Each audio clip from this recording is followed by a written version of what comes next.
Gil Gomes, aqui, agora. Morreu hoje em São Paulo o repórter e radialista Gil Gomes. Considerado um ícone do jornalismo policial, ele fez história com seu jeito carismático de narrar as tragédias da vida. Foi nesta casa, no 1013. Uma voz incomparável. 2 bandidos. Assalto desce. Um talento para deixar a notícia com jeito de novela. Foi arrastado no meio do mato.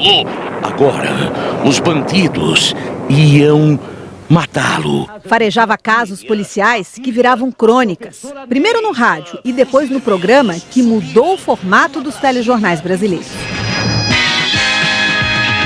Tinha um mito de que as pessoas não conheciam o Gil Gomes, era uma voz cavernosa, né? Estamos em Jandira. E aí eu falei, não, você tem que ir pra rua. E aí ele começou a dar certo. Apreendeu a Brasília com 3 elementos dentro. Nascido Cândido Gil Gomes Júnior, em Sorocaba, interior de São Paulo, tinha um estilo peculiar. Camisas floridas, o gestual, virou tudo marca registrada. Ele ia para mais uma noite de trabalho, mas nesse cruzamento amarelo, vermelho. Gil Gomes foi o primeiro a revelar o número de mortos no massacre do Carandiru. Contou pessoalmente os 111 corpos no necrotério. Aos poucos, o drama de seus personagens não se restringiu somente à telinha. Gil Gomes sofria de Parkinson havia muitos anos. Há menos de 2 meses teve uma queda. Levado para o hospital, passou por vários exames e descobriu então que tinha câncer no fígado, já em estágio avançado.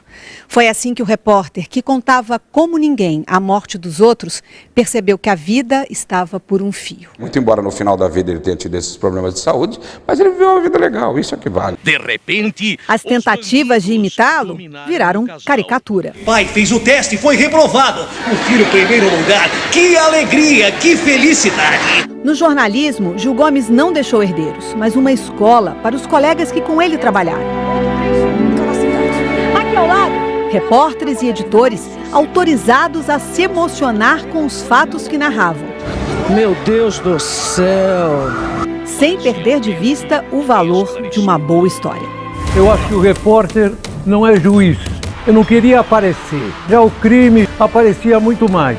E para ninguém se esquecer... Gil Gomes, aqui, agora. O enterro do repórter e radialista Gil Gomes está marcado para as 10 horas da manhã desta quarta-feira em Guarulhos, na Grande São Paulo. Ele morreu aos 78 anos de idade. Fãs, artistas, policiais e familiares foram se despedir de Gil Gomes.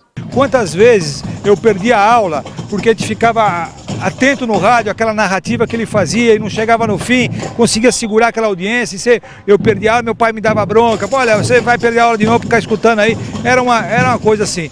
O velório acontece no mausoléu aos Heróis de 32, no Ibirapuera, onde estão enterrados o pai e o avô do radialista. Raul Gil, colega dos tempos de rádio, prestou uma homenagem ao amigo, imitando o seu jeito único de contar histórias. Ele não sabia de nada. O delegado chegou e falou: esteja preso.